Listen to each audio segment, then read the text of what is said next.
the extent we file on a basis. Actually, I'm just clear. I forgot the first one. But anyhow, we didn't call the clerk, because people said they didn't talk to them. So we did. You get fixed. I don't know.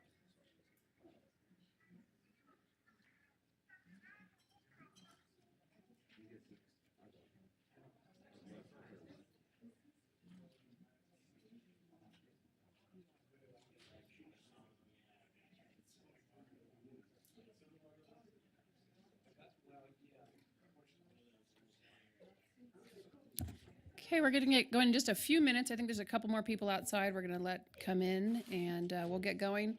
For those of you who have been here before, we're just going to do an update and quick presentation on where we are on the draft ordinances, and then we'll have some time for questions and statements. So just give us a couple more minutes, make sure everybody's in here.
Good evening, everybody. I think we're going to get started. Just to introduce myself, my name is Sean Denise Sendall. I'm with the City Attorney's Office, and I have Claudia Hansen here from the Planning Department of Community Development.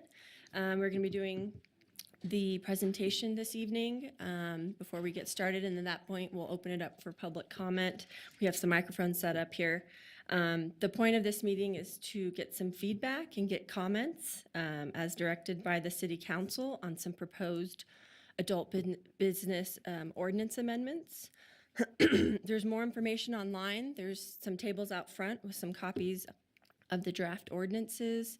There's sign-in sheets out there, and there's also a copy of the PowerPoint presentation. If you'd like, you can get that now, you can get that later. You can also provide comments online on the city's website, and you can also submit written comments. There's comment cards out front, and you can submit those up front here. And then also, like I said, once we're done with the presentation portion, you can come up and come speak as well.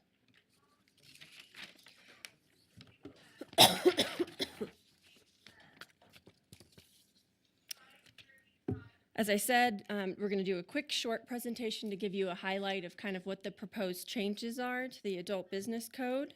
And then we'll do kind of a question comment period where we can come up, and we're going to limit 2 minutes per person to make sure everybody who wants to speak has a chance to speak.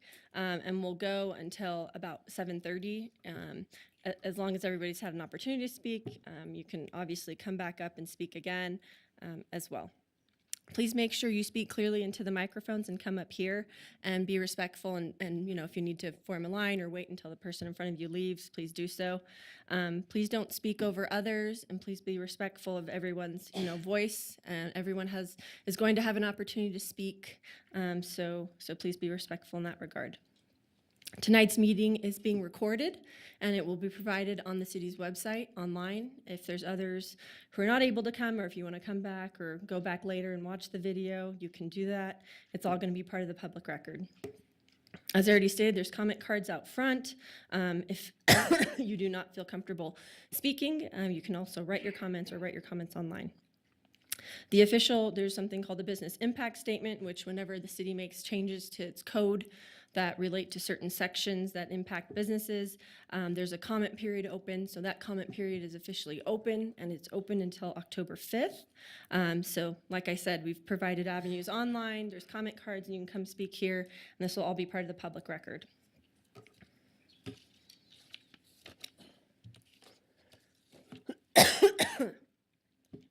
So just to start off as a scope, City Council provided direction to staff back in 2015, a couple years ago now, to look at the existing adult business code sections. They also asked us to look at studies, to look at other jurisdictions, in and around and looking at certain regulations related to adult businesses. Specifically, they most recently gave us direction to hold a public workshop. We've held 2 public workshops in the past as well. If this is your first time coming, we held one last summer, and then we also held one the summer before that. The sections of code, and so the Reno Municipal Code is split up in different sections. And so here just kind of highlights the different sections of code where different parts of the adult business code are addressed. So some of the sections kind of relate to certain parts of regulations and others to others. So Title 4, 5, and 8 kind of relate to the enforcement and regulation of adult businesses. So that would be like business license process. Under Title 5, that's the privilege license, which is like an adult interactive cabaret or places that have alcohol licenses. And then Title 8 is public peace, safety, and morals. Title 18 is a separate, it's called the land use section of code, and that more relates to like location and zoning requirements.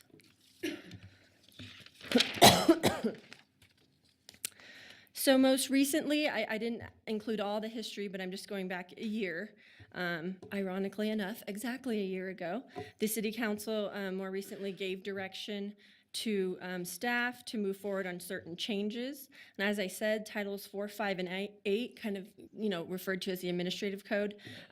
Council directed us to look at, kind of enhancing certain kind of operational regulations and looking at certain security enforcement measures that take place inside of adult interactive cabarets and all generally adult businesses. And then also specifically related to the land development code, which is zoning and locations, council also gave us direction to kind of do a general code cleanup, to also limit alcohol sales to those adult businesses that are located in conforming locations, which we will explain later in the presentation what that means. And so that limitation of alcohol would be to only those adult businesses that are in conforming industrial zoned areas. And upon passage of the code, an adult business that isn't in a conforming location would have 6 months or more than 6 months is kind of what council's direction was, is to provide a time within that's more than 6 months in which to conform to that requirement. On signs, they also provided regulations on limiting digital signs and having certain requirements for signage, and that was proposed to be in place within 6 months of the passage of an ordinance. And then lastly, location requirements, a proposed 5-year amortization period, saying that if you're in a non-conforming location, you would need to be in an industrial zoned conforming location within 5 years. The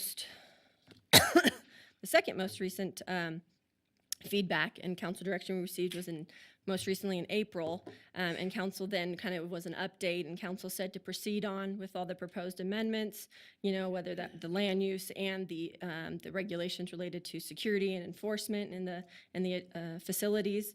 And so at that point, council directed staff to specifically look at enforcement measures related to private room areas within adult businesses, alcohol use, and performers under the age of 21, employee and performer training requirements in adult businesses, and then also enhanced security measures, including, surveillance requirements and work card requirements. And most recently, I should say, last month on August 22nd, we also did a presentation to council on those Title 4, 5, and 8 enhanced regulation requirements as well. And they heard the presentation, and we informed them we were going to be holding this public workshop this evening, and they just said to move forward and keep going and come back to them. And we will discuss that and have a timeline at the end of the presentation as well. So I'm not going to go in a ton of detail, but I do want to just highlight the different sections. So Chapter 4.07, which is titled Adult Business, it's a new chapter that we're proposing under business license. And under there, essentially, we are addressing general business license application requirements, the issuance of a business license, the procedures and the regulations related to getting those.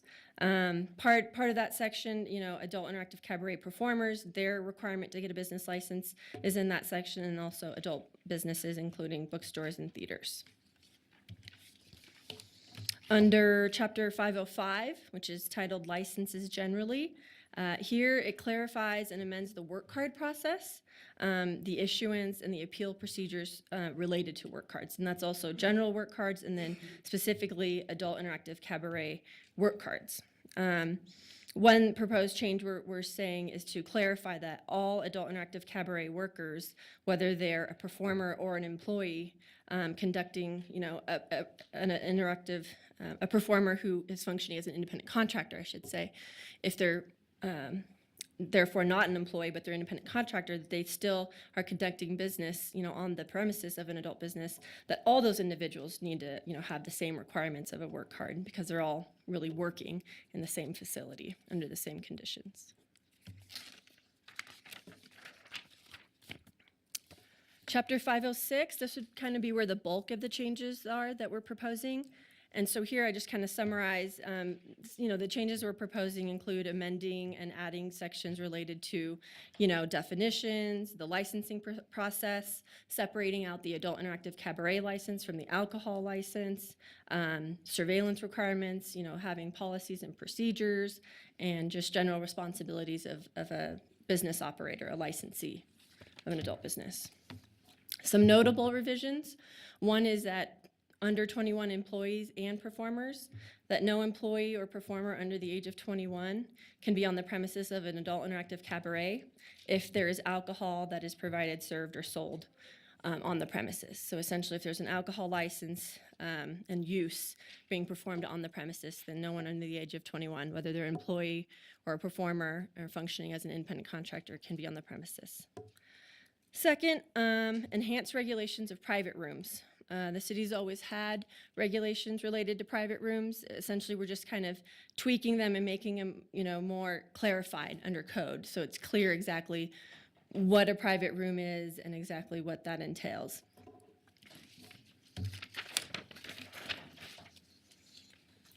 Another notable change, as I've mentioned, is electronic monitoring, which is essentially surveillance requirements, recording resolution and coverage requirements, having access for the city, should we ask for recordings of the premises, just requiring certain requirements for having surveillance coverage on the property as well, and then making sure that they're retained on the premises, or a retention of the video for at least a 2-year period.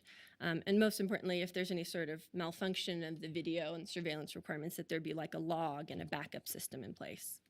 Last, one of the larger other things that have been amended or proposed in the amendments is having policies and procedures for adult businesses. And that would be annually, an adult interactive cabaret licensee has to renew their license. So along with that renewal, they would submit kind of a policy and procedure packet. And in that packet, they would address certain policies and procedures for maintaining records of their employees and the performers, for making sure they have copies of and that they maintain current work cards and business licenses.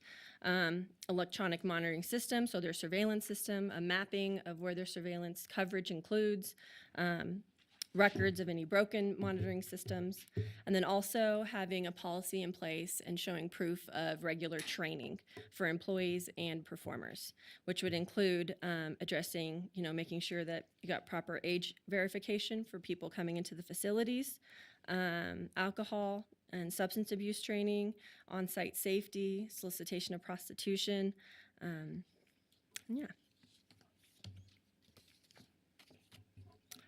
Last, Chapter 505, alcoholic beverages. Here, we just clarified the definition, and again, the separation, as I mentioned before, of an adult interactive cabaret license and then an alcohol license operation. So it's clear that an adult interactive cabaret can operate without an alcohol license as well. I'm going to turn it over to Claudia, who's going to discuss the rest of the presentation and Title 18 changes. Thank you. Thanks, Chandani. Claudia Hansen, I'm the planning manager with the City of Reno. So Chandani went over Titles 4, 5, and 8, and these are just sections of our overall city code called the Reno Municipal Code, or RMC. So 4, 5, and 8 is really the operations, the licensing, the permitting, those kind of issues. Title 18 is also called the zoning code. And so this portion of it really deals with the location of the business. So this is kind of the exterior. 4, 5, and 8 are more the interior operations, security, licensing. Title 18, or the zoning code, are really the exterior, where the business is located, signs, overall alcohol service as well, which would be determining the kind of business that's there. So, make sure I'm on the right screen. So there's three primary issues that have come up through Title 18 review, and signs, alcohol, and overall location. So I'm going to go over signs first. Adult businesses located in non-conforming locations. So non-conforming means at this time there's a number of criteria where the businesses are supposed to be located per the zoning code. So that would be in industrial zoning districts, outside of the redevelopment agency area, and certain spacing from residential properties. So those in non-conforming locations, so those located outside of industrial areas or that don't meet those spacing criteria from residential properties, shall only be allowed 1 square foot of sign area per lineal foot of building frontage. So if your building is 100 square feet, you get 100 square feet of, or 100 lineal feet, you get 100 square feet of signage. And this is to mirror the sign requirements that are in the industrial district. So the conforming location where the businesses should be located per the zoning code are industrial. So we are trying to mimic the sign criteria from the industrial zoning district where the preferred location is to the non-conforming location. So we're treating all of them equally. Shall be limited to flat wall signs only, so only a wall sign up on the building, and shall be prohibited from the use of electrically activated signs or digital signs that most people refer to them as. And we're looking at a 6-month time period for those signs to come into conformance. So if the business had signs that don't meet these criteria, they would have 6 months to come into conformance.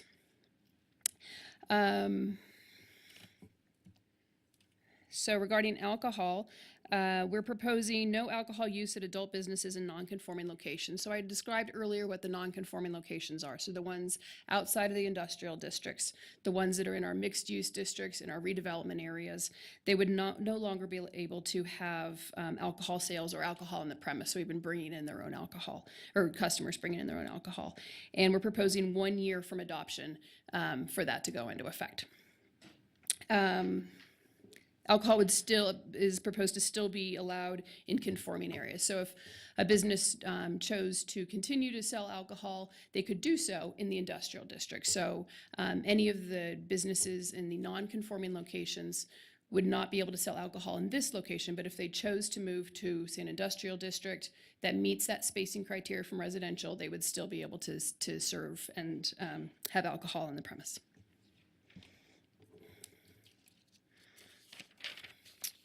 So a little more detail on the conforming locations and what that is. As I said, industrial zoning districts is the zoning area where they should be allowed per the zoning code, and that's not new. That's already in the zoning code. It's already in there. We haven't proposed that as new zoning, that the adult businesses should be located in industrial zoning districts.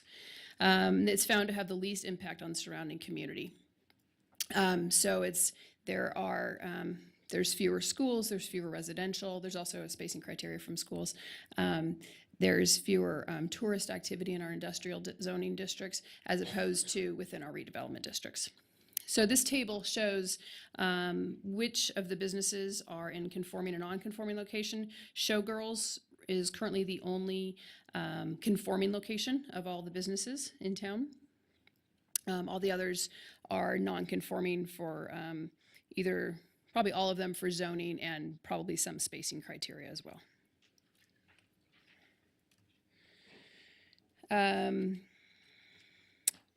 And we also have, actually didn't show up on one of the slides. I think that one got cut out on location criteria.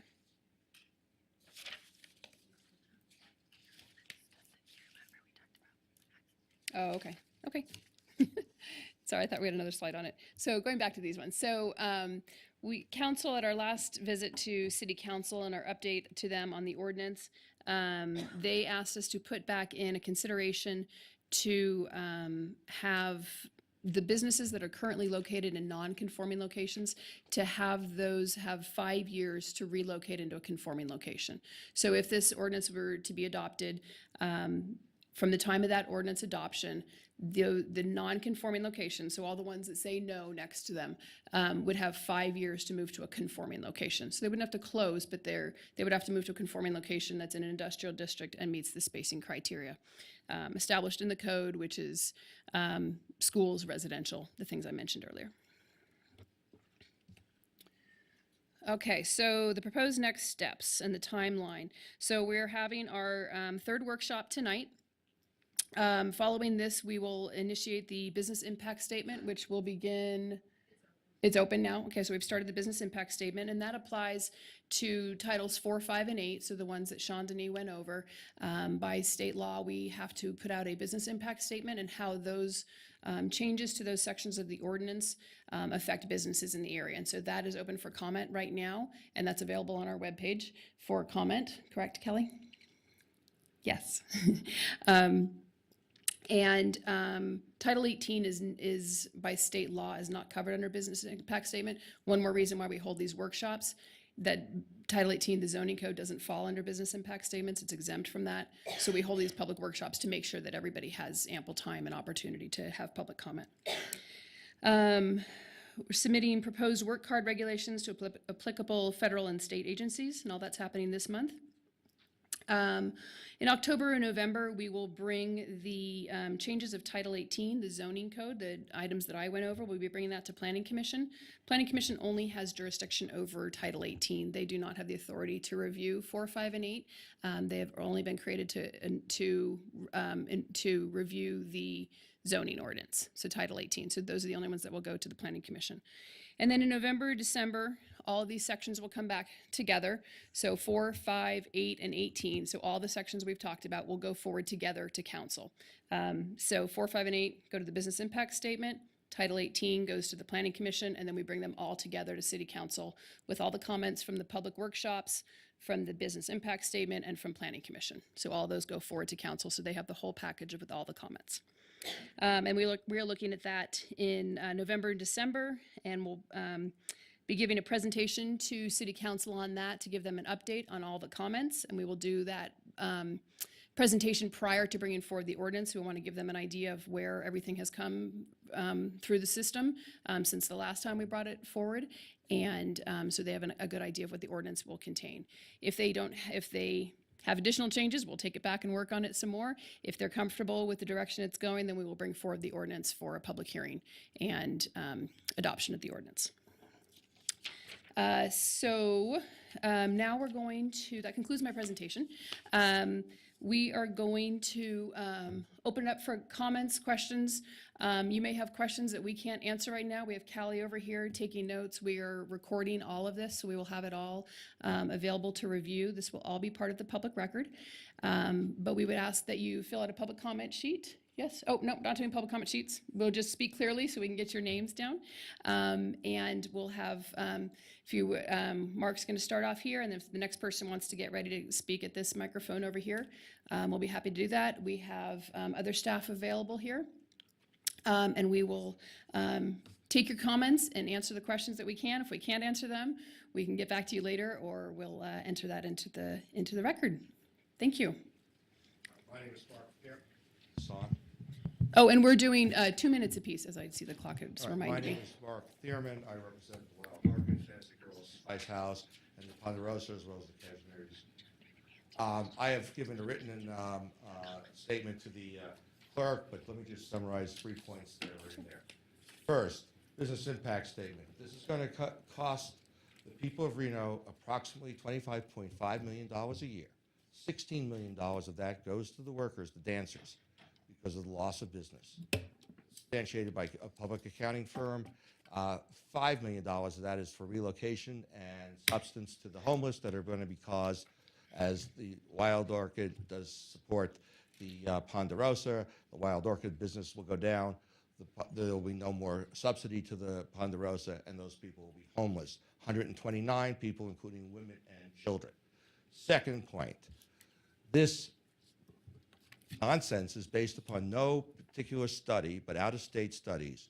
We have presented in this letter the best, or one of the most famous land appraisers in the city of Reno, who has concluded there are no secondary effects caused by these clubs, but if you take them away, there will be.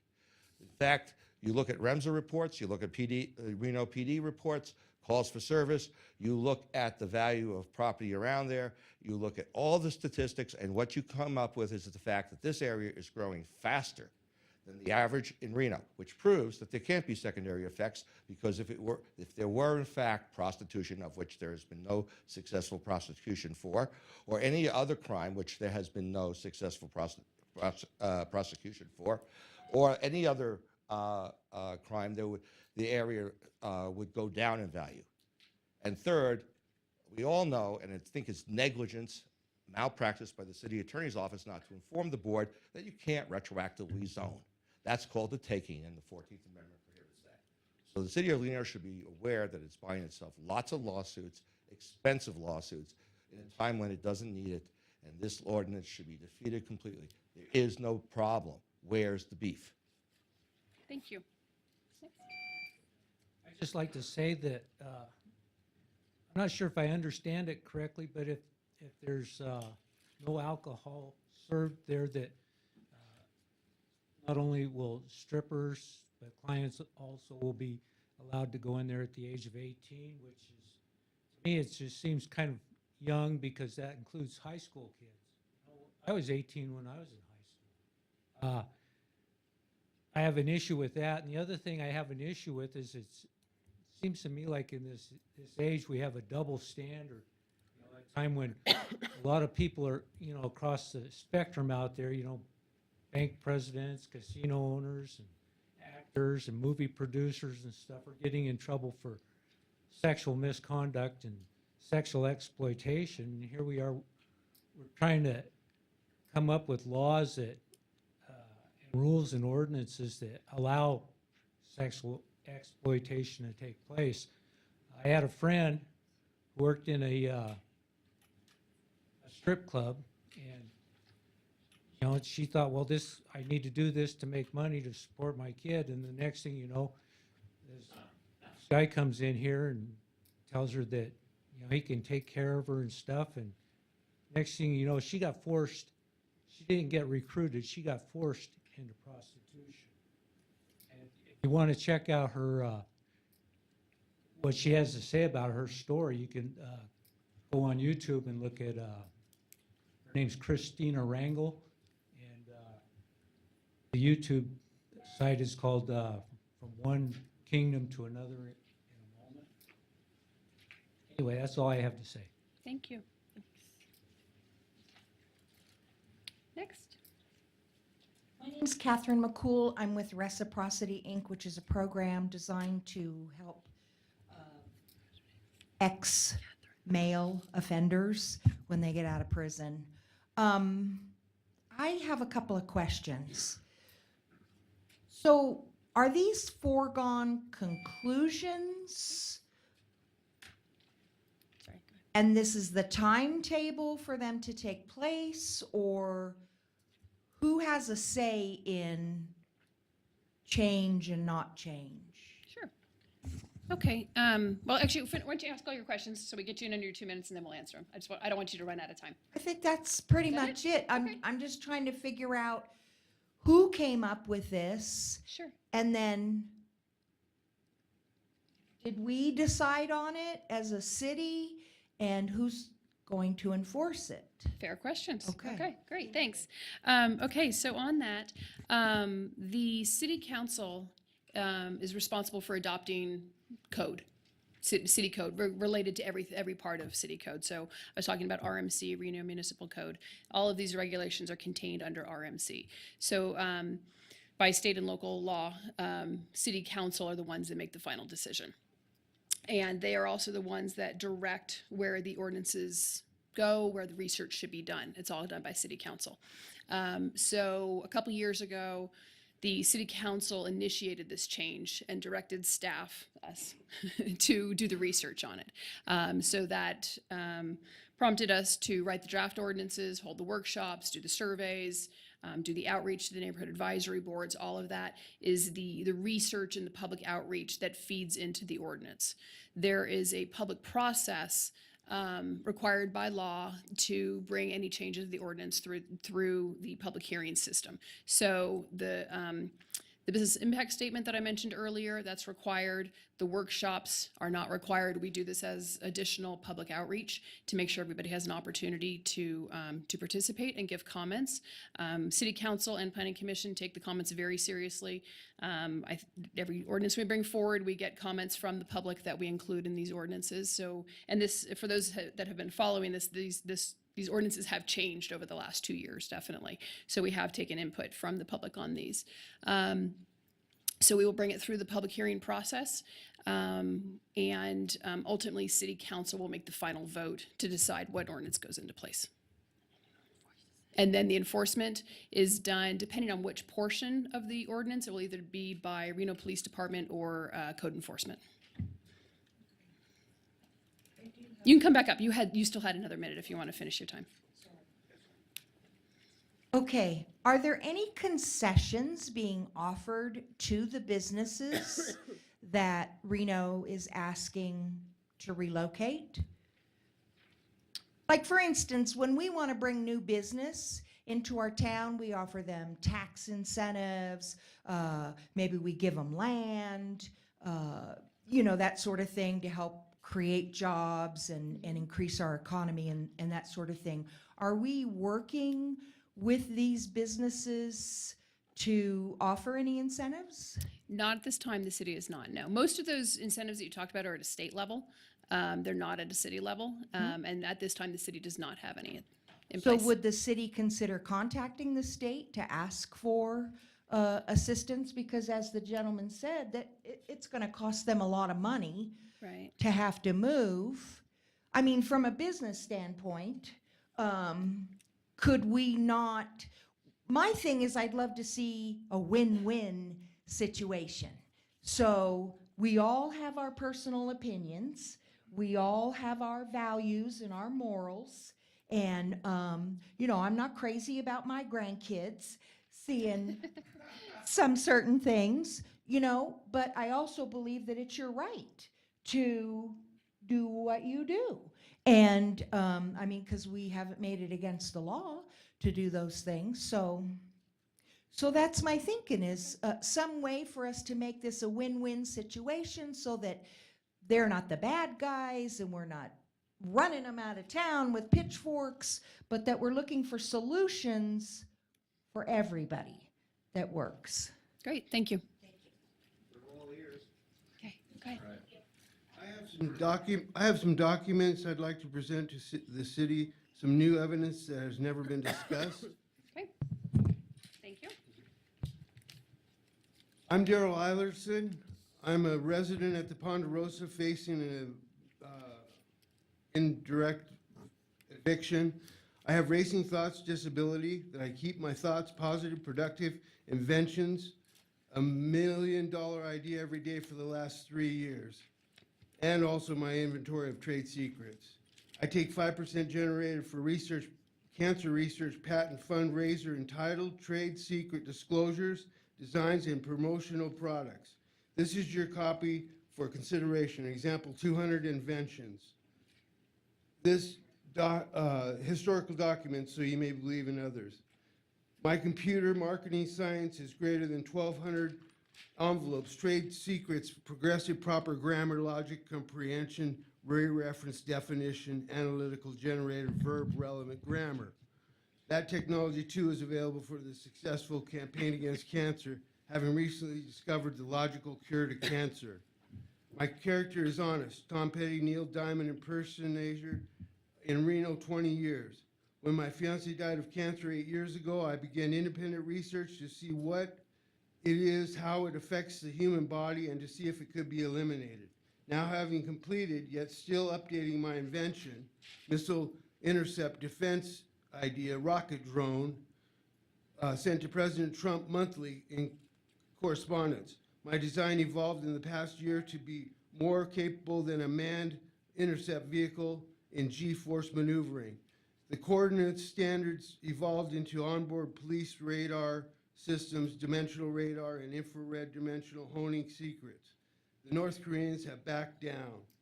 Using the anatomy charts like I would blueprints, I strategically and analytically discovered the logical cure to cancer.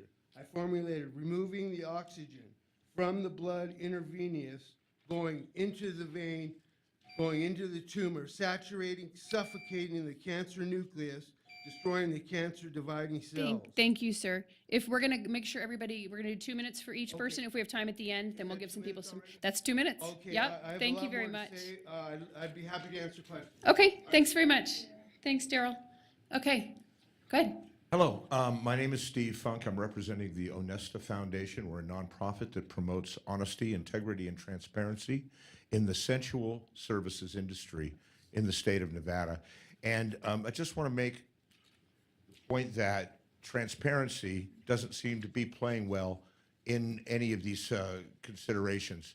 Moving these businesses into the darkened areas of industrial zoned areas and restricting signage in such a way, I don't see anywhere in there that transparency becomes a part of it. I'm concerned about enforcement because, of course, the enforcement will still be what it is.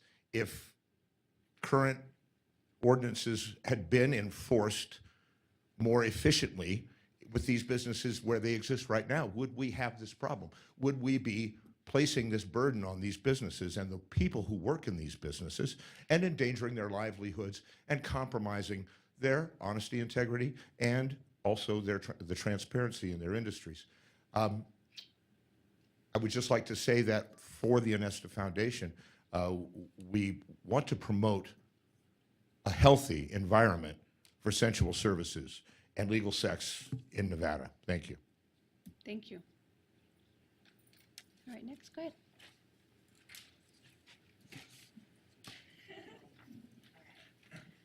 I'm Lorena Vance. I'm an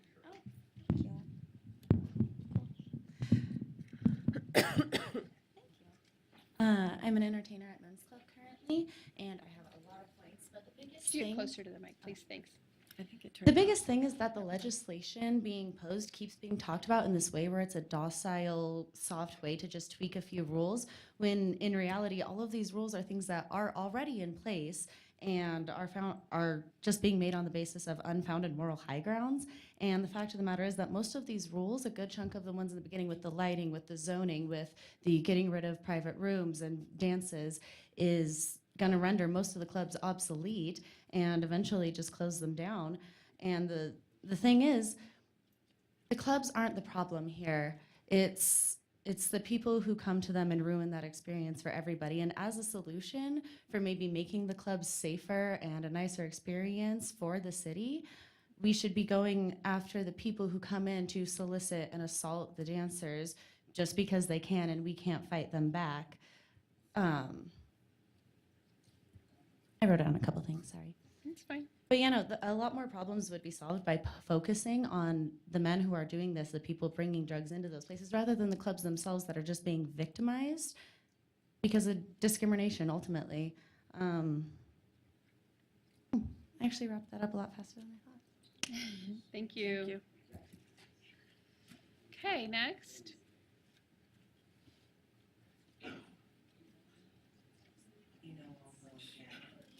Okay. People just need some. There you go. Yeah.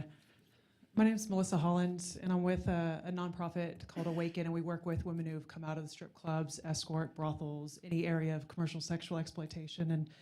And we're in support of these, as well as while you guys were doing the workshop, I was thinking of a couple things. We know that women in the sex trade are the focus of violent men, and they're the focus of men who want to do harm to women, and that seems to be a trade that they find vulnerable women in. And so I do agree in terms of the areas in industrial. I do think there should be lighting, there should be precautions to protect the women as well. There does need to be features for protection.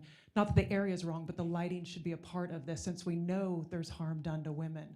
There should be protections for them. And you guys talked about the work cards. And so I'm curious if there's a way, and education and training opportunities. So I'm curious if there's a way, if the city's gonna issue work cards to actually have requirements prior to the work cards, such as know your rights, some trainings, ways to offer opportunities to do a contract review, because we know the women were not allowed to leave with their contracts. Some of the complaints that we've heard is, we don't know our rights, we don't know what I signed up for, we're not sure what I'm allowed to do and what I'm not allowed to do. And they think they need to be bought out for the night at times just to leave, to go home. So I think a know your rights, contract review opportunities and educational opportunities before the work card is issued would be really beneficial to protect them and so that they can have a safe environment and to be able to enforce if danger is coming. I also agree, law enforcement. How do we know code enforcement and law enforcement is going to change and actually be accountable for this? And then I don't think the clubs, by the sounds of the lawyer, it doesn't sound like they would have an issue with this one because they don't say prostitution is taking place on the business. So it should be a non-issue, but because in general, strip clubs, prostitution is taking place in them. In general, it'd be nice to have a rule of thumb in case it happens to businesses that it doesn't fall on the women. So the prostitution charge is continually just going back to the women, to the women, to the women. Instead, if there's a one offense, there's a warning to the business. If there's a second offense, it's a fine to the business. And a third, you lose your license because it's continuing to take place. Thank you.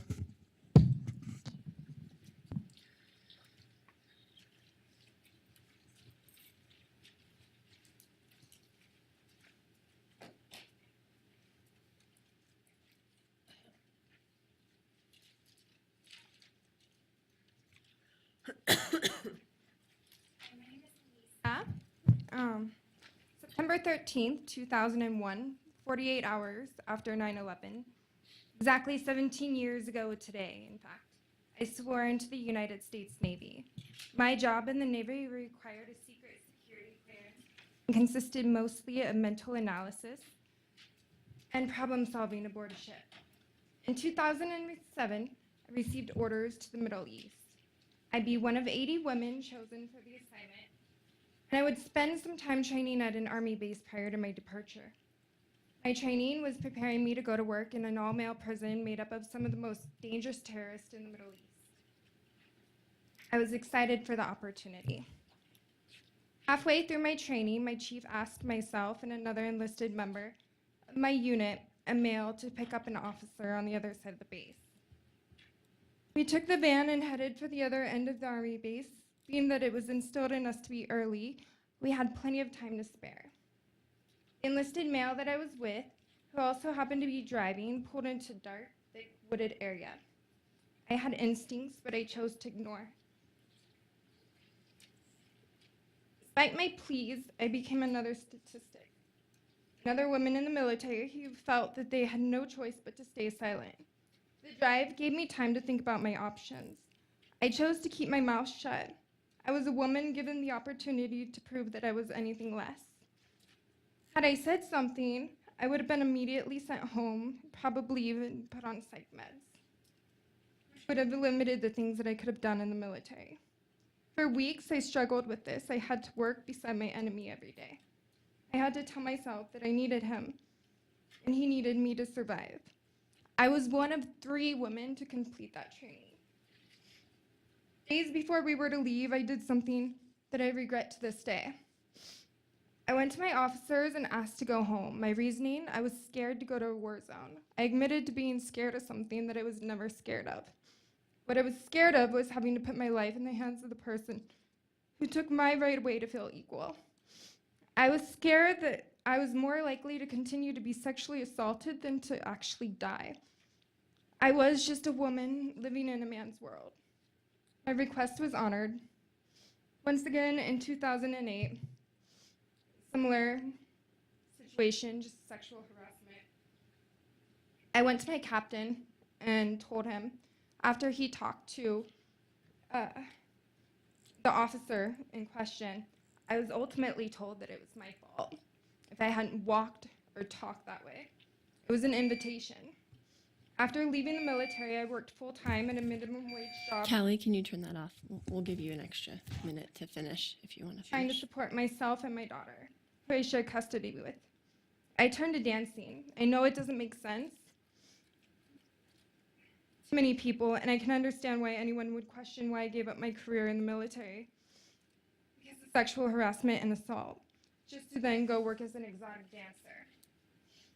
It's an easy answer. I was desperate. After my discharge, I had nothing. I had to work from the ground up. Brings us to now, 10 years later. Now. I've been dancing for 10 years, and honestly, it's been the best 10 years of my life.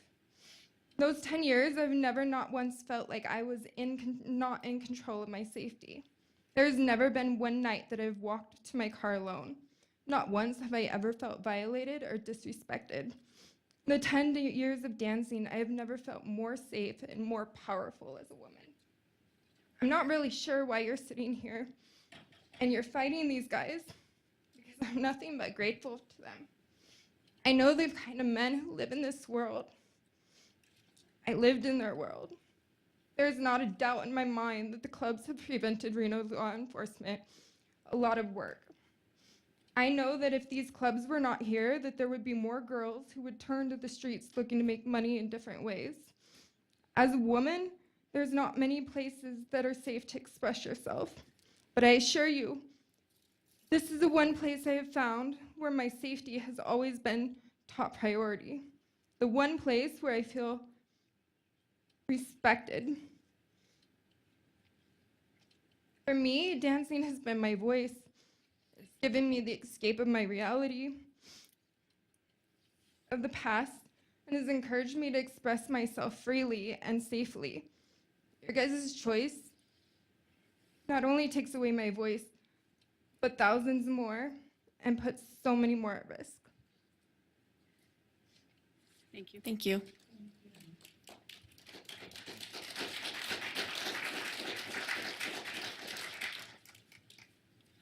Next.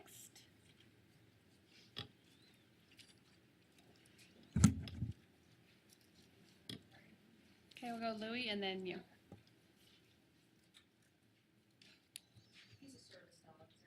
Oh, I'm not. It's all right. Oh, go Okay, ahead. I think he's letting you go. Go ahead. My name is Kimberly Mull. I'm a nationally recognized expert in sexual violence, exploitation, and trafficking. I'm the only person in Nevada currently with a master's degree in victim services. I'm also a former sex worker. I'm a survivor of sexual assault, exploitation, and pornography. I currently work in the legislature, lobbying on state legislation and issues of sexual violence and trafficking. I've worked with over 400 survivors around the country from all different forms of exploitation. I have no issue with dance clubs. I have friends that make very good living in them. However, that's with clubs and with cities that make sure that there are protections in place and that the victimization and exploitation of women is forefront the thing to protect them from. That includes some of the things that you're apparently looking at already, which is great. But that also includes things such as location. One thing that many clubs across the country count on is being in places where they can recruit or be in close proximity to some of the most vulnerable people of our society. That includes marginalized populations, people of minority, socioeconomic issues, and women, and people who have already been through exploitation themselves. It makes a great recruiting ground for that lifestyle, and for those that are not necessarily finding empowerment through it, but are being victimized through it. And so by moving locations such as going into business areas that are not in the home centers or within walking distance to residential areas, from my professional expertise and from my experience around the country, it's a great move from the victimization aspect of it, because you're taking that opportunity from those who are easily victimized and putting it further out of reach for people that would exploit them, and you're placing it in places where people who want to make powerful decisions on their own as a woman in control of her body, and putting it in places where they can still do that. So I commend the city for doing that, and I think y'all are on the right track. Thank you. Okay, Louis?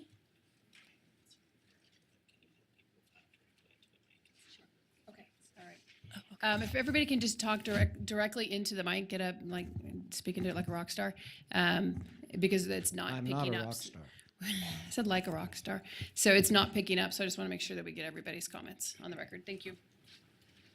I represent the men's club, and I appear before the city council. And one thing I'd like to say, one of the things that wasn't mentioned was the city is looking at coming up with policies to try and help educate the ladies that are involved in this, so that there will be an opportunity for them to understand what's going on. And I know we've reached out a couple of times to the organizations to ask them actually to come to the men's club, so that we can put signs up in the men's club, in the dressing rooms, so that the girls have an opportunity, if they feel like they're being exploited, to call the number and go visit with them. And we open that invitation again, okay, to try and get the communications open. Our main concern is, again, with the new rules and regulations that you're purporting to put in, you're gonna run the clubs out of business. The cabarets are gonna go out of business. They're far too restrictive for the ladies that want to come in and perform. In our case, we're looking at about $7 million. You talk about not having alcohol under Title 18. That isn't going to stop the people from coming in and be drinking. I think all of us have gone to basketball games, football games, and you have a few drinks before you get there, have a few drinks after you get there. You may not drink while you're there, but you're still drinking before you get on the premises. So the idea of eliminating alcohol doesn't really make too much sense, because it isn't going to have an effect on what goes on within the premises. What I'm going to do is I've got a number of questions on how the laws are going to be interpreted. I see a lot of inconsistencies. There's two sections, one that talks about revocation of licenses in one place. Later on, there's another paragraph that talks about revocation of licenses. So I think the best thing for me to do at this point is maybe present those inconsistencies to the city, so that they can be cleared up and they can be identified. I think one of the big concerns we also have is the fact that these ladies that do the performances are independent contractors. They aren't employees of the cabarets. So there has to be some definition to make sure that, because of all the restrictions you're putting on the owner to supervise these ladies, that it doesn't turn them into employees rather than independent contractors. And there's a lot of places where you have independent contractor and employee together. And that's an important distinction for the cabaret owners, to make sure that they are independent, they work on their own. We realize there has to be some supervision, but the supervision can't go so far as to turn them into employees rather than independent contractors. Great, thank you. And if anything you have in writing, I know you've worked with us on this before, so anything you can give to us in writing, I did. Not that your writing's not wonderful. I don't want to bore everybody with your detailed, but we would love to get a copy of your comments. That would be fantastic. I'll leave copies so far as the economic impacts on the men's club. Great. And like I say, we think education is very important.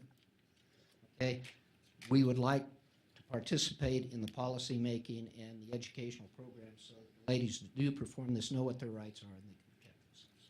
Thank you. And on that note, if anybody else has anything in writing, or if you're not comfortable coming up to the microphone, feel free to fill out a form. We have some forms, I believe, out on the table.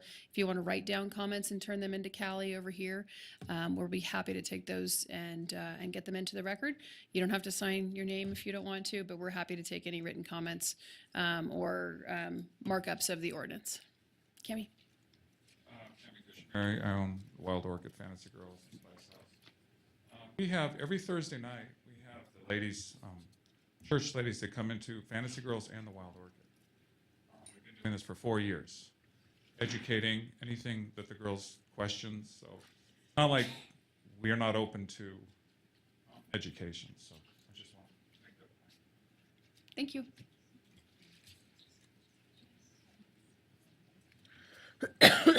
Okay, go ahead. Make sure you speak into the mic. You can take it off if you want, if that's easier. Yeah. Yep, there you go. My name is Taylor, and I'm 15 years old, and I currently go to Reno High School, which is down the street from Wild Orchid. I've been living at the Ponderosa Hotel for about 5-6 years now, and I am one of the kids amongst many that live there.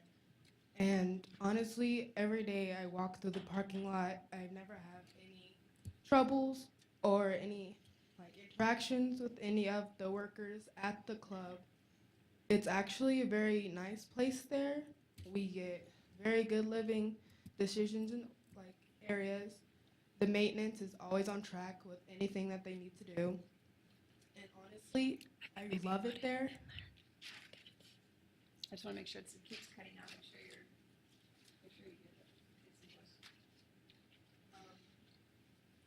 But honestly, I love it there. I've met so many friends there. There's a lot of nice workers. They've also helped me do my homework. They've helped me with my grades. They've helped me get back and forth from school if I'm late to class or if I'm just having trouble getting there. But they are very nice. They treat us well, and that's all I have to say. Thank you, Tia. Nice job. Good job. Good.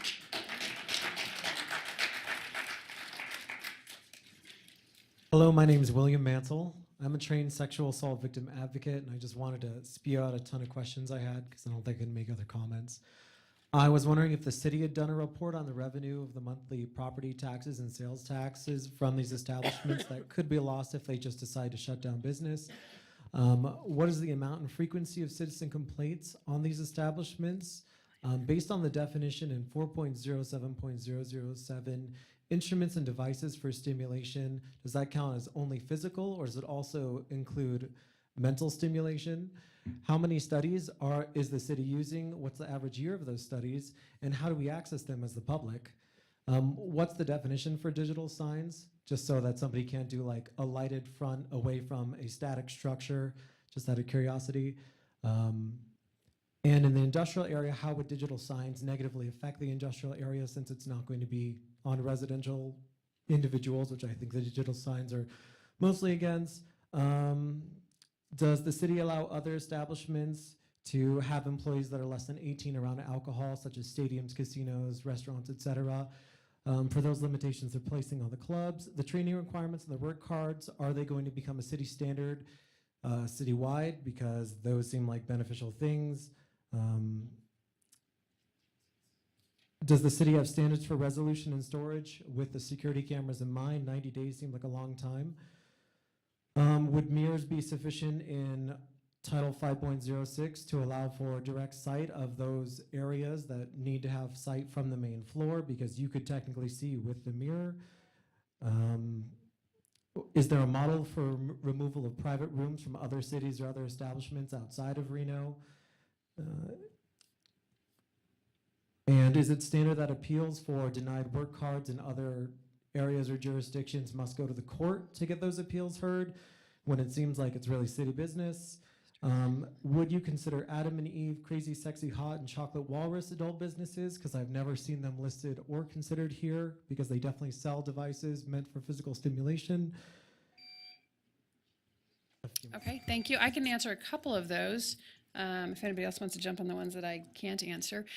So the definition of digital signs, I would let you know, but it's about half a page of detailed description. It is in Title 18 already. So that was put into place when we did the on-premise digital sign ordinance about 2 years ago, something like that. So that is in place in Title 18. We didn't include that because we're not changing it. We consider digital signs the same across the city. As far as industrial digital signs in industrial districts, there's an overall effort to keep all lighting down throughout the city. Industrial districts have been areas where we have been more successful in keeping lights lower to keep down the overall light pollution from the city of Reno. That is an effort that a lot of people throughout the city, that throughout the city people are working on. So wherever we can, we are looking at downlighting shielded lights for new businesses. Existing businesses are a different situation. There was another question that was planning. I'm trying to think of what it was. The question is, would they constitute a new business if they were relocated? Yes, it would be a new business at that location. And I'm trying to think, there was one more zoning question, and I can't remember what it was at the time. At this time, anybody have any other answers to anything else or comments? No? Okay. Hi, my name is Akila Nelson. I represent. Can you? Okay, we can't hear you. Got to make sure. My name is Akila There you go. Nelson. I have worked at the men's club for the past 20 years. I work the front door. You guys keep mentioning the secondary effects of our location. So my main question is, if you do relocate us and we're in the outskirts of town, how is that going to eliminate these secondary effects? Okay, we'll answer that. I don't want you to lose your time. No, that's I want to Oh, ask. that's it? That's Okay, it. Yeah. all right. So I don't know if you want to jump in as well. So the secondary effects have a lot to do with the location of the business, and those that would be affected or experience the secondary effects. So the secondary effects in a facility that is located in a commercial district, in a redevelopment district, near residential, is going to have more of an impact on those around it because there's more people around it. There's residential near those uses. There's tourists near those areas. So the secondary effects have more of an impact. If the same use is in an area surrounded by warehouses where there aren't schools, there aren't residences, there aren't tourists, they don't have the same impact on the surrounding area. I don't know if you want to. Okay. All right, next.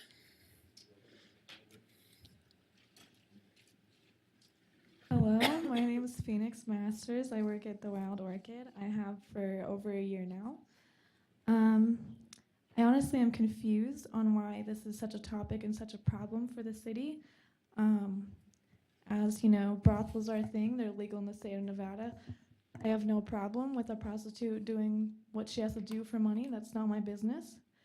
So I'm confused on why everybody is such a problem thing with this topic. As for private dances and lap dances, most people that come in and spend thousands of dollars on private dances are people that are outcasts, or they're older gentlemen that their wives have passed away, they're veterans with PTSD, they have other mental health problems that, you know, they are seeking companionship and seeking love in other people. And so I pride myself in being a dancer in that I'm helping people. And I'm a little nervous. I'm sorry, you guys. But let's see, what else do we get here? But yeah, I do believe that this life is not meant to be lived alone, and those who seek companionship find it there with us. And I do want to go to college. Sadly, I was not fortunate enough to grow up in a home where we had lots of money, so I don't have a way to get a vast amount of money to go to college without having a job like this, where if I wanted to get a different job, I would have to work probably 3 full-time jobs to make the money that I make now. So I do have goals and aspirations, and you know, I'm trying to get there, but I can't without money when this world is based on money. So it's a hard deal, and without alcohol especially, I think that would kill business vastly. When you go to a strip club, especially for a bachelor party or some other sort of party, think of going with beautiful women, with liquor, with lap dances, and it's all for fun. It's supposed to be a fun and joyous occasion, so I don't know why it's so hyped as something so taboo when it's so simple and it's your right. I also am 19, I'm under 21. So I believe that, just like I said with brothels earlier, that if you're 18, that is your right to do what you want with your own body, just as it is mine. Thank you. Okay, next. My name's Juliana. I am a 14-year-old sophomore, straight A student, and I am currently taking AP classes. My parents were only together just long enough to have me. I've had the opportunity to grow up in two completely different households. Neither of my parents are alike in any way possible. My father looks at life from a religious standpoint. Everything my father does is to please God. My dad has never really had a stable job or stable finances. And when he does have the money, he turns around and hands it all to the church. He believes that if he gave his all to God, God would return his favor. 10 years into the future, my dad and his wife live in an apartment and struggle with money every single day, yet look down and judge people like my mom. My mom has been open with me about her dancing ever since I can remember. All that I have ever known is that my life is no different than those of my friends in Truckee. We live in a 3-bedroom house in a nice, safe neighborhood, and my brother and I have everything that we need and more. Her views and her perspective on life has made an impact on my life and my future. My mom promised me that for every year in high school that I received straight A's, I could go anywhere in the world I choose. This last summer, she rewarded my good grades with a trip to Bali, Indonesia. I don't believe that she could have made this trip possible if it weren't for her dancing. My mom is my biggest supporter when it comes to my future, and I want nothing more than her to see me follow through with my dreams. The fact that she dances to secure my future has made her a very influential person in my life. I aspire to be as cunning, beautiful, and kind as she is. Looking at a different perspective, I can see why people don't have any respect for dancers, but her being a dancer doesn't impact the type of person she is. Instead, it has made her an even better role model of being a hard-working woman in 2018 that puts food on the table for me and my younger brother. These women that decide to take the job of being a dancer really are some of the most hardworking people I've ever met in my entire life. I thank you for your time, and I hope that you can take into consideration some of these words. Thank you. Okay, next. So, my name is Rolly. Who are we to judge others? Why can't we all just get along? All right, next. If anybody else, okay. Sorry, really not gonna like this. You got that side, this side, and then me. First of all, cabaret, from where I am, New York City, Chicago, wherever, constitutes entertainment. That includes dancing on a dance floor. You need a license for that. Karaoke, etc., etc. I do not understand why you can have a male review in Harris, but that tit joint that I live above, different. In fact, male dancers, I'm sure, make way more money. Let's see. Shay's, right down the block. Drug-infested piece of crap. I've been there. Knocked on the bathroom door. Some thing is trying to give me free, what do you call that, meth? Gotta be kidding me. Close that piece of shit down. Liquor license. Screw that. Bring your own beer and oh, as far as alcohol,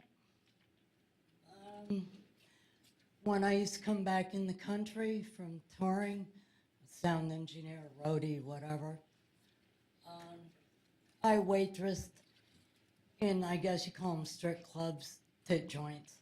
They sold little bottles of water for $20. Everybody paid.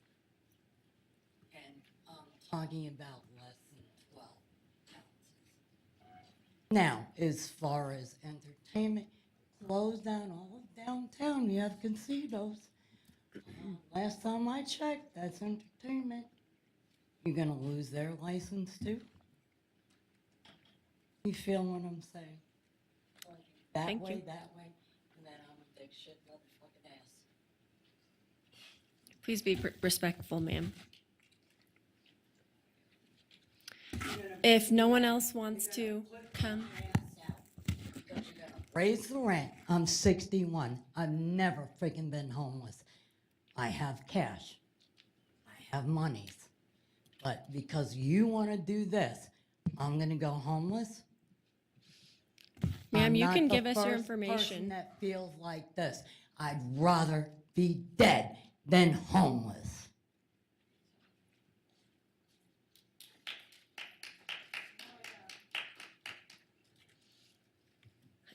My name is Michael Pitkin. I am a homosexual, HIV positive Satanist, and that does not automatically make me a pedophile, murderer, or rapist. I advocate for morality reform for myself and for others through acts of compromise and peaceful coexistence. I believe in freedom of religion. I do not believe in freedom of religious discrimination. Every day people confront me. They feel it's their moral and religious obligation to do so. Surprisingly, I have heard from many faith-based communities the concept of sterilize the undesirables. This can mean many things.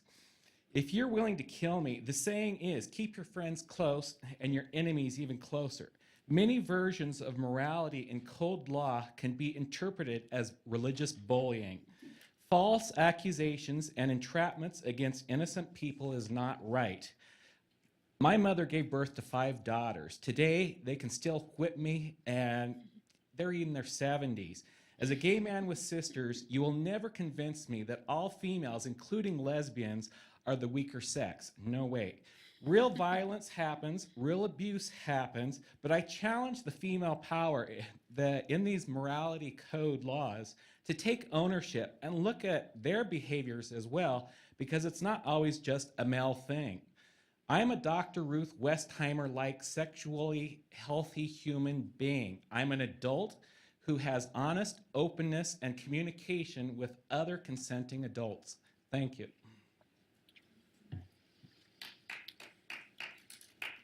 Okay, next.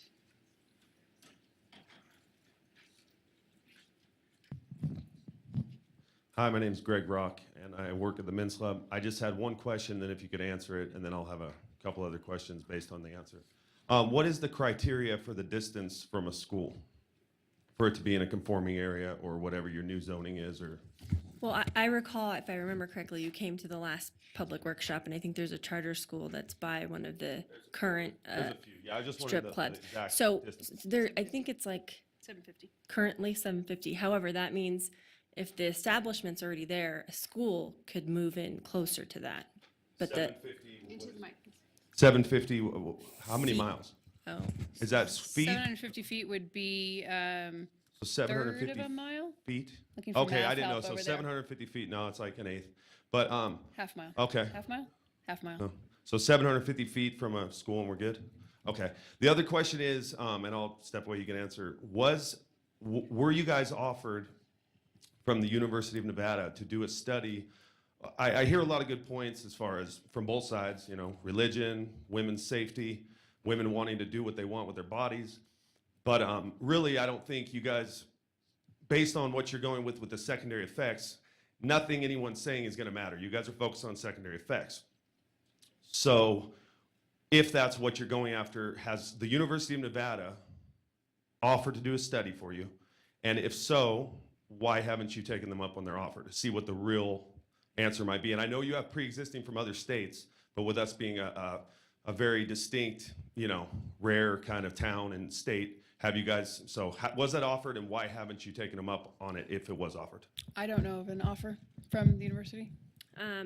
I believe there might have been commentary that another adult business attorney had offered to, you know, provide that, but that is not something that has been followed up on or moved any further from that comment that was made about that.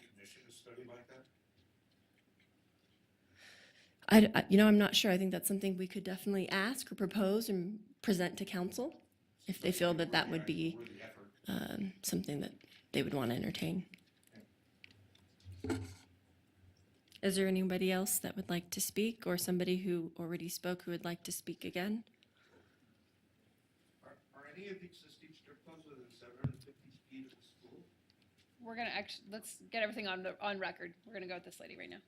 I'm Bella Cummins, and my question is about possible industrial areas that are putting their hands up for relocation of these clubs. How many of those do you have? How close are they to the city? Are they run down? Are they new? What are the choices being given these people, these businesses, that, and I think it's an important consideration. Do you remember how many parcels we have? Where are they going to move to, even if they have 5 years? They have to have choices. And that would be part of a study that really gets to be done so that we can look pro-business. And this state prides itself on pro-business. Any business, as long as it follows the current rules and regulations that enforce, or grant them the ability to have a license on the wall. But we really get to think it through. Are we putting more people out of work? Whether they're a dancer or whether it's a business owner, are we making people homeless? These are real people. No matter what we're looking at in this particular state, we're human first. And we're supposed to be harmed to none. Are we following a real code of ethics? Let's really think it through. Thank you. Thank you. Okay, anybody else? Mark, come on back up. I'm just curious, are there any In the mic, come on, you know the routine. Are there any of the existing clubs within 750 feet of a school other than the showgirls? I don't know Well, let's offhand. take that boogaboo out. Right. I mean, that's nonsense. Yeah, we would have to look at. Is Fantasy Girls or the Spice Club near any There are residential charter buildings? schools. I would have to look at the charter school list. And who was there first? I'm sorry? Who was there first? Well, just how charter schools are a newer thing, I would imagine the clubs were there first. So they made a conscious choice to be within 750 feet. Sure. Yeah. Where are the residential neighborhoods around Fantasy and Spice? Because Spice backs up against a railroad train. Yeah, I never specified any club and where residential zoning was around that. Okay, so why I are never we said that on moving the record. Spice or Fantasy? I'm sorry, what? Why are we moving Spice? Those are all in redevelopment districts. Which is what, a piece of a line you draw on a map that just sits there with high crime and lots of street construction? What's a redevelopment district have to do with anything if there are no people there? Well, redevelopment areas are areas that the city is focusing for revitalization and redevelopment efforts. And how long has it been a redevelopment area? RDA 2 is 15 years old? 15 years old. 10 years Wow, old? We got a problem. We have to fix it right What's now. that? 2003 was Yeah, redevelopment 15 years 2. and we have a problem we have to fix now? What about men's club? Who are the secondary effects going to hit? The train station, the bus stop, or the homeless? What's around there? Nothing. This is all made up stuff.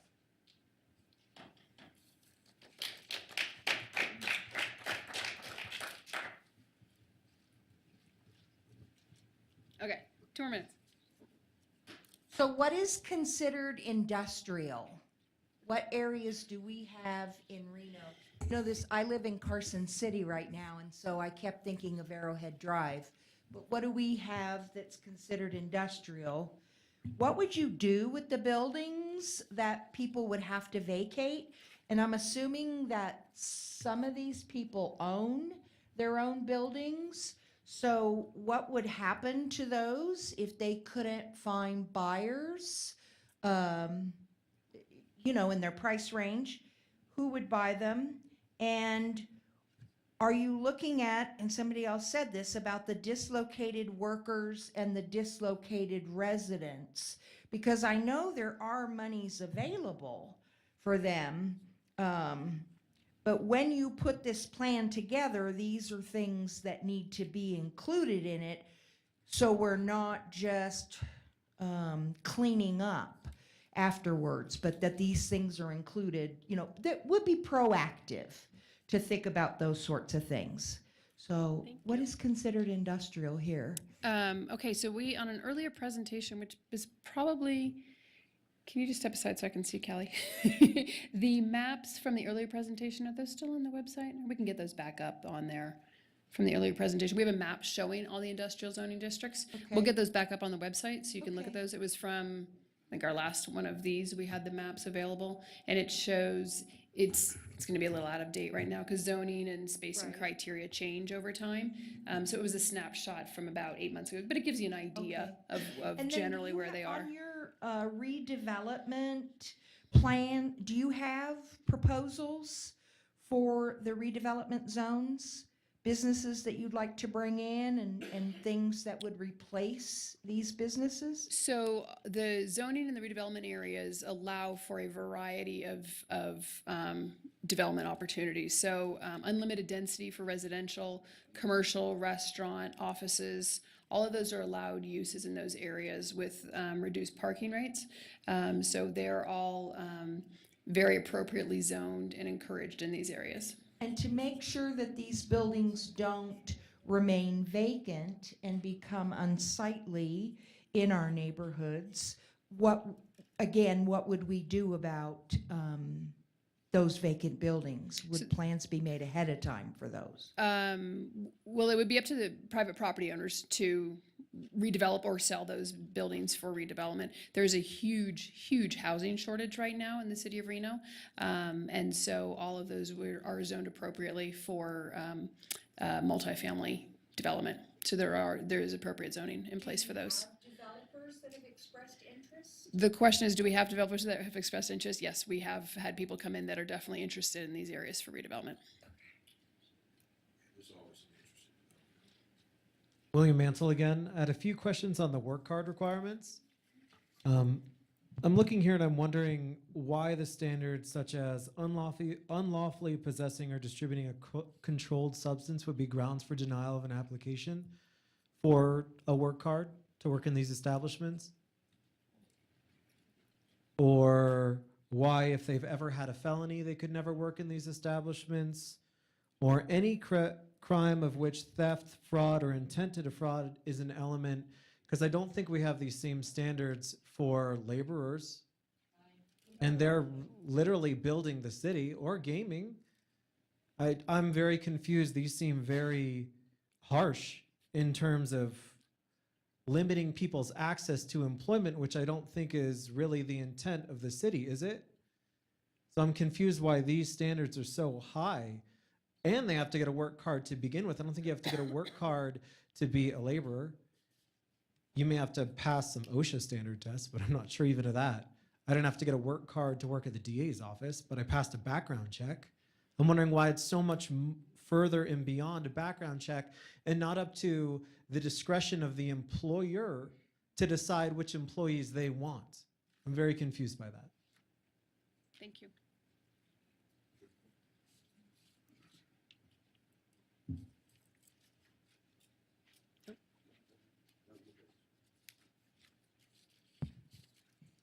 All right, I just wanted to ask some specifics on what secondary problems you guys are talking about specifically. Like if you could just break down a couple of those. My response is based on your answer, so.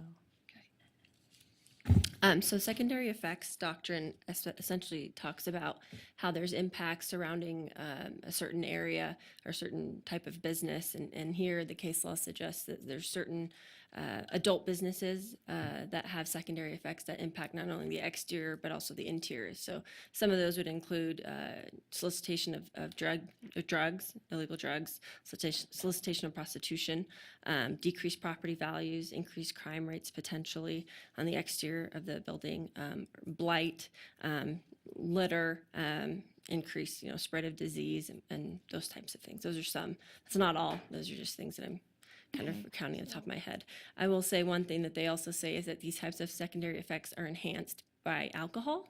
That's also something that the case law has recognized. And so whenever alcohol is also thrown in, that the impacts of those secondary effects are also enhanced. But that answers your question. So I just have a couple thoughts on that.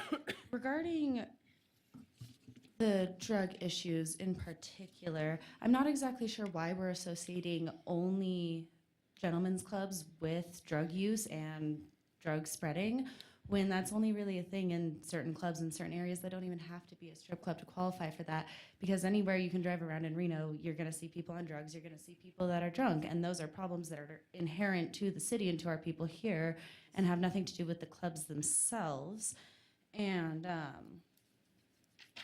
so I guess the real question is why is our city and so many other cities trying to put the blame for something like that on clubs when we could actually suck it up and answer the questions through the actual issues that are at the root of drugs and of crime, which include poverty, which happens when people don't have jobs. It was a question. Why are we blaming the clubs? I'm sorry, I missed your question. Can you repeat it? I didn't follow. What I don't understand is why so many cities, including Reno, are blaming the clubs for problems like this when they're problems that are inherent to people and go on well outside the bounds of clubs. I mean, I don't know if there's anything to blame here that's being stated.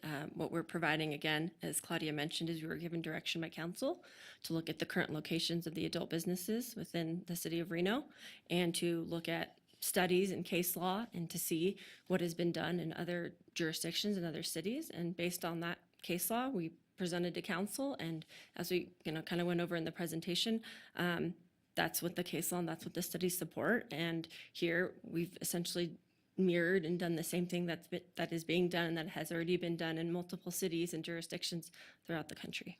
Let me just jump in on one more thing there. So secondary effects, and I'm getting into Sean Denny's territory here a little bit, is a concept that is only based around adult businesses. So you can't use the secondary effect argument on, say, just a standalone bar or restaurant or anything else. It's only based on this type of facility. And so there are efforts throughout the city to revitalize the city and redevelop the city in different ways, in different areas, depending on what that area is. So I don't know detail what the police department's working on, but I know they have efforts going on. I know when other nightclubs open up throughout the city, we go through special use permit process, which is a public hearing process, which conditions those on queuing, hours of operation, security, lighting, all of those, but we just have to treat them separately, as we do understand and respect that this industry is a freedom of speech issue, and we're not intending to violate that, but we have to treat this one separately in a different way. The other ones we can attach condition to and regulate additionally more so than we do industries like this. One last question. So you're just saying that we're treating it in a separate way. Does that mean that there's actually legislation going on right now or being proposed that's working on the problems with other regular bars and other clubs that aren't considered strip clubs? Because we have had direction from City Council to look at bars, nightclubs, and I thought there was a third one that we're looking at separately on licensing and zoning regulations that would go a different way because they're not First Amendment protected uses such as the adult business adult businesses.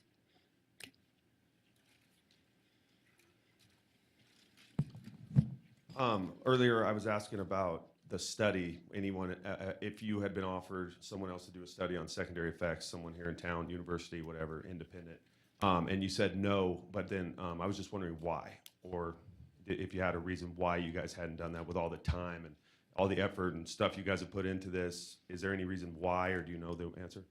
Sure. So case law doesn't require that we do a city-specific study here. We can rely, as I kind of mentioned, this secondary effects case law and the studies have been done in multiple jurisdictions and multiple cities throughout the country. And so instead of going through the same efforts to find the same results, we can rely on a lot of studies that have been done in other regions and other cities, of similar size and similar type as Reno. Similar type, so they had casinos, prostitution, and all those things? That's similar? As far as strip clubs, I mean, the strip clubs. Just strip clubs, but not or similar real cities. bookstores or, any sort of adult business. I mean, there's adult business all throughout the country. I mean, Yeah, every so state case almost law has. tells you that you don't have to. Yes. You don't have to, and that's what we're running with. Yes. Okay, so not what we should do, what we have to do. Okay, then the only other question is, let's say all this goes through and you guys make it through the numerous lawsuits and all this stuff happens, and some of the owners of the strip clubs that are gonna have to either not serve alcohol or move, let's say they move to these industrial areas, which are close to schools, and they move and they do all that, and then those industrial areas turn into redevelopment areas, like what has happened, because when the men's club opened 20 plus years ago, it was an industrial area. So these businesses, these owners spend millions of dollars to relocate. Do you just kind of pull the rug out again and say, got to move again? And because we're running out of space in town, I mean, Midtown's running out of space, whether the clubs are there or not. Downtown's running out of space. When we need all these houses, which you referred to earlier, we're running out of space for houses, businesses. What happens when the area over by the airport where Showgirls is becomes a redevelopment area for some reason? It could happen. So then would we just be told to move again, and then we just keep shrinking down the area, and then we're in Fernley? I just don't know what would happen. That's a planning question. So we actually have master plan policy that protects our industrial areas for just that reason. So adult businesses are not the only ones that have been affected by this. If you have a heavy industrial zone or heavy industrial use with outdoor manufacturing, loud, smoky, stinky business, those also have regulations, requirements to be away from residentially zoned property. We know those uses in this zoning district is vital to our community. We need industrial districts. Our economy is very strongly based on our industrial districts. So we actually have master plan policy that protects industrial zoning districts, which we did not have in place when it was rezoned. That is in place now in the master plan. So we actually do work to save our industrial districts now. Okay, next. Louis and Mark look like they both are anxious to speak. This discussion that we've just had is really talking about Title 18 and the zoning. I've suggested to the city internally that maybe the way to address this is through a zoning, through enforcement. This is the way you take care of the other businesses in this town. They have the sting operations where the children go around. When I call them children, they're under 21 years old, and they sell liquor to them. After 3 violations, their license is subject to revocation.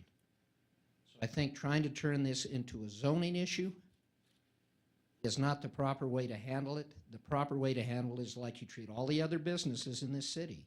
If you have so many violations, Title 4, 5, and 8, then you take them, at this time it's before a hearing officer. The hearing officer then gets an opportunity to listen to the facts and make a determination whether they want to revoke the license or not revoke the license. So I would ask the city, and I've done it internally, to look at the possibility of not addressing Title 18 in this manner, but address it so far as the non-conforming uses and the alcohol and so forth, but address it to a violation. Do more enforcement. Strengthen, like we've said before, we don't have a problem with 21-year-olds. We don't have a problem with a lot of the video items that you've added to 4, 5, and 8. Beef that up, but don't address putting people out of business. And I'm telling you, that even with some of these things that are up here, you will put them out of business. And one of them is the table dances and lap dances. So I'd ask you to consider looking more at 4, 5, and 8 and taking Title 18 out of the purview at this time, which eliminates a lot of the problems that we're facing and the Wild Orchid is facing, and address the issue, enforce it like it is with all the other businesses in town. Thank you. And I'd say the enforcement portion of 4, 5, and 8, council and the city manager are in agreement with you, and we have already been working on that. I know Joe and I have been working on some permitting issues, so we do already have direction on that, and that is moving forward. This is just one prong of the direction from city council, but that is also occurring. Thank you. I have a couple questions. First, the regulations say women can't bear their breasts, but men can. How come? Second, there hasn't been a single successful prosecution for prostitution in the clubs, for prostitution occurring in the clubs. There has been in the casinos. Why aren't we getting rid of the casinos? That's the problem. It's not the clubs. there hasn't been a single liquor violation underage in the clubs. There's more at the 7-Eleven. Why don't you go after the 7-Elevens, the casinos, and everybody else? The clubs are heavily policed. The reward for being good here is having your business destroyed because somebody in Texas 20 years ago in a bad neighborhood with a poorly run business was the subject of a study that may or may not be scientifically valid. And contrary to the bad legal advice you've been getting, if once we put into evidence the fact that there are no secondary effects, the burden shifts to you. Secondary effects is only because the First Amendment protects dancing. It is a way, it's a higher burden, not a lesser burden. You can get rid of a bar because you don't like the bar. There's no right to drink. Some states are dry states. Some states have all kinds of crazy rules. Only the state can sell liquor. You can't get rid of a dance or an expression or a street mime because you don't like what they're saying. And tell me the difference between Tees, which is at one of the casinos, which emulates completely a strip club, and what goes on in strip clubs. And I tell you, I've seen footage of male reviews, and it's far more raucous and revealing than anything that goes on in a strip club. This is all based on preconceived, biased, prejudice by the people who are doing this. All right, anybody else? The parking can be validated out the security counselor. That was one of the questions that just came up. They should be out there. Who wants to go? Just a couple more questions. My name is Michael Pitkin again, and in the secondary effects, is that already stipulated, in the Reimagine Reno and the master plan? If it is, can that be altered by any way, or can the city council, deny this? I'm curious. That's one. And the second question I have was, will upcoming notices be more publicly displayed? I looked on your website tonight. I just by chance happened to overhear this meeting was tonight. I looked on your website and it wasn't posted on your website, this meeting. So I'm just kind of curious. Hopefully the future ones will be. It is actually on our website. If you go to the front page, it says public meetings. You click on that, and this one pops up. It's your first one you get to. So this one, and I actually looked at it right before the meeting, so I know it was. I know it was on there, and all the ordinances are on there as well. Yep. Okay. It's all there. Thank you. Sure. Okay. All right. I'm sorry, can I just answer one last question Mr. Pitkin had? Mike, was it Michael? I don't know if he's listening. Michael. Michael? Sorry, I just wanted you to know that no decisions have been made yet. So, as during the presentation, we stated this is still going to go back to council. So this is all this is preparation, public input, research, draft process, and receiving input. That's the whole purpose of these types of meetings. This is the third workshop we've had as well. So I appreciate you coming and giving your input. Is that secondary effect already listed in the Reimagine Reno and the master plan, and that's kind of what's guiding you to today? No, it's not. It's not. Go ahead. We have one more, probably. This question specifically is on one of the specific things listed in the proposed legislation, because the PowerPoint only had a good quarter of the information. But what I don't understand is here where it says that if evidence of 3 acts of any person or persons upon the licensed premises are documented, then that's within a 2-year period, then that's grounds for revocation or suspension of the license. And so what I don't understand is prostitution solicitation already counts as being solicitation at the moment of somebody asking. There doesn't even need to be an answer given. Once somebody asks, they're soliciting. And so why is it the club's responsibility to make sure that all the people who come in and get drunk and get a little too excited and ask a girl to go back to their motel room, why is that our responsibility for them being dumb and loose with their words if the clubs are not promoting that themselves? Why should we be at risk of closing down because one drunk guy kind of wanted to be an ass to everyone? So, is that your only question? Is that the only question you have? About that one. Well, and so I want to be clear, so that, and I don't have it in front of me, but as you were stating, so that was for citations of certain activities, right? So that would It said be, for any rule breaking by anybody. so I guess it would depend on the actual issuance of the ticket. So to your point, I think perhaps that needs to be clarified, because that would be something that either a performer or an employee, an independent contractor within the facility, if they engage or agree to a solicitation of prostitution or, solicitation of other illegal activities such as drugs or whatnot, that would be in that situation. It wouldn't necessarily be just a patron would be imputed against the I mean, I don't want to say it never would be, but wording problem.